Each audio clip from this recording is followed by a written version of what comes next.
Estaba dándole vueltas el otro día al hecho de no poder encontrar el tercer meteorito en Red Dead Redemption 2 y de repente caí en la cuenta. ¿Cómo lo vamos a encontrar si todo este tiempo lo ha tenido Francis Sinclair? Y es que la quest del viajero del tiempo iba a ser mucho más grande e interesante de lo que al final terminó siendo. Este personaje está directamente relacionado con la trama de Epsilon Program en GTA V y por alguna razón desconocida su papel en Red Dead Redemption 2 era el de ayudarnos a crear un extraño avalorio descartado del juego, el avalorio futurista. Resulta que el juego iba a ponerse bastante extraño y es que encontrar el tercer meteorito para crear el avalorio tan solo era el principio de lo que en mi opinión iba a ser una de las misiones del metaverso de Rockstar. Rockstar no es lo que era, no lo es. Te recomiendo ver mi vídeo anterior sobre el tercer meteorito para entender este mucho mejor y dale like y suscríbete y métete a Discord y hazte miembro del canal, toda esa vaina. Y es que la salida de Dan Houser y Leslie Benzies puede haber sido un golpe muy duro para el puzzle del metaverso entre GTA V y Red Dead Redemption 2, del que ya hablaré, el cual empezó como un easter egg pero a lo largo de los años empezó a convertirse en un concepto mucho más grande, y sin estas dos figuras creadoras de todo el concepto puede que Rockstar haya abandonado todo este misterio, explicando así esta cantidad de contenido eliminado relacionado con la trama del metaverso. Y es que todo esto es bastante interesante: meteoritos, ardillas, viajeros en el tiempo y avalorios futuristas. ¿Cuál podría ser el objetivo de toda esta trama? Pues ya sabéis cómo va esto, soy Razer Crow y dentro vídeo.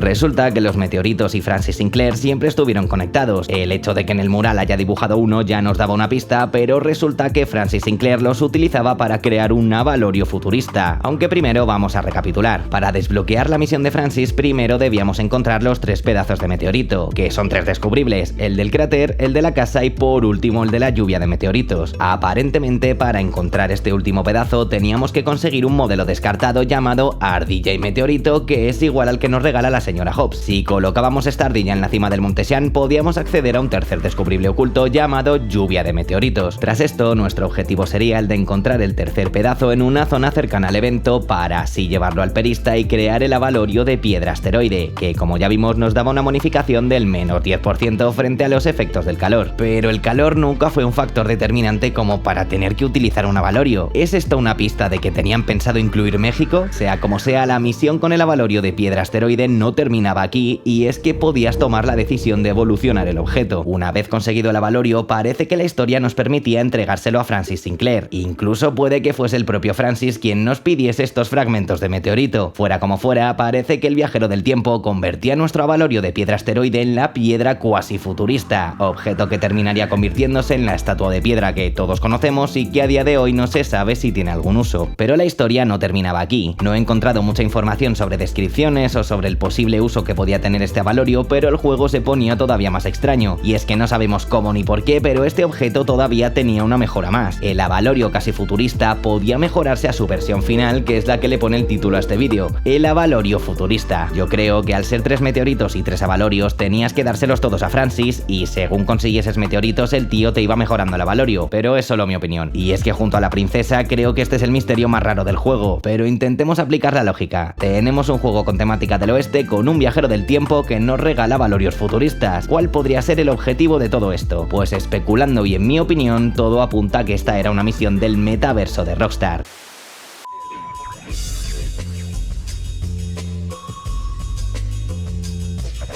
Aunque le voy a dedicar un vídeo, el resumen es que hay diversas pruebas que nos indican la posibilidad de una conexión entre varios de los juegos de Rockstar, la más clara entre Red Dead Redemption 2 y GTA V, y es que hay varias misiones que parecen estar interconectadas formando lo que parecía la madre de los easter eggs, un puzzle entre juegos. La historia de Epsilon Program y el metaverso se remonta a los inicios de la saga GTA, y es que lo que empezó como un easter egg a través de los juegos y como una sátira a toda la conspiranoia estadounidense, a través de los años se terminó convirtiendo en un concepto mucho más complejo, un concepto que implica ciencia, religión y un montón de movidas de la cultura popular que terminó siendo tremendamente importante para Dan Houser y Leslie Benzies. Tan importante que están reutilizando muchas de estas ideas en sus nuevos proyectos, Dan Houser con Absurd Ventures y la psicología y Leslie Benzies con Everywhere y el metaverso. Y es que todo el rollo de la psicología que nos suelta Dan Houser en la web de Absurd Ventures ya se utilizaba en Eleanor. Por poner un ejemplo, parece que tenían pensado algo grande con este tema. Tampoco creo que sea casualidad que al completar GTA V te den un análisis psicológico tecnológico ni que la loca de los Braithwaite te dé el mismo número de teléfono que la máquina de Madame Nazar en GTA Online. Sin numbers. 1, 2, 3, 7, 6, 4, 5, 1, 1, 2. 1, 2, 3, 7, 6, 4, 5, 11, 2. You were looking for me? Yes.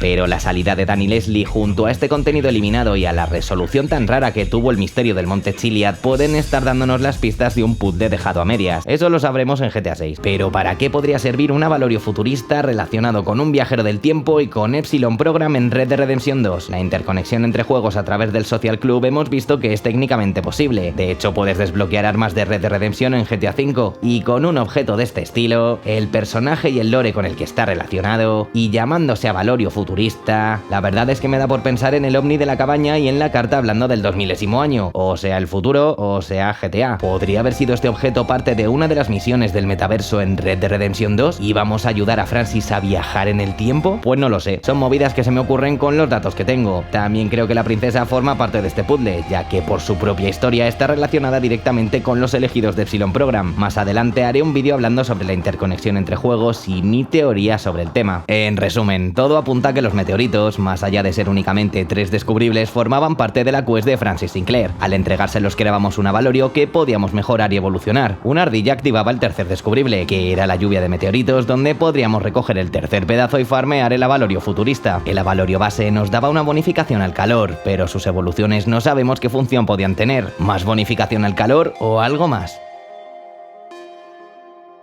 Sinceramente, si estos avalorios solo servían para México y el calor, me hubiesen resultado un poco decepcionantes. Pero como Francis Sinclair está directamente ligado a la trama de Epsilon Program y el metaverso, al igual que la princesa, y como no tenemos más pistas sobre la función de estos avalorios, pues ¿por qué no permitirnos el lujo de volver a soñar? Entre GTA V y Red Dead Redemption 2 hay tantas piezas sueltas que parecen estar interconectadas que hasta que no salga GTA 6 y la nueva Rockstar nos termine de decepcionar, Rockstar no es lo que era, no lo es. podemos fliparnos yo creo que un buen rato. Comprender el metaverso a nivel de lore es una tarea titánica y ya verás yo qué risa para hacer los vídeos, pero poquito a poco vamos a ir sacándolo todo. Ya sé que hoy ha sido breve, pero es que el avalorio futurista no daba para más, por lo menos a nivel técnico. A partir de aquí soñad, hijos míos, montaos esas películas que tanto nos gustan a la comunidad de Rockstar. ¿Cuál era la misión original de Francis Sinclair y para qué servía el avalorio futurista? Pues id atamineando, encuentro nuevos datos sobre todo esto, por supuesto que os lo haré saber. Mientras tanto, ya sabéis cómo va esto, apoyadme en las redes sociales, entrad en nuestra disfuncional comunidad de Discord y cabrones, a ver si veis un poco más los vídeos que no son de Red Dead, que me deprimo, aunque si os hacéis miembros del canal se me pasa, no os preocupéis. Ha sido un placer como siempre y nos vemos en el siguiente vídeo. Soy Razer Crow y... adiós.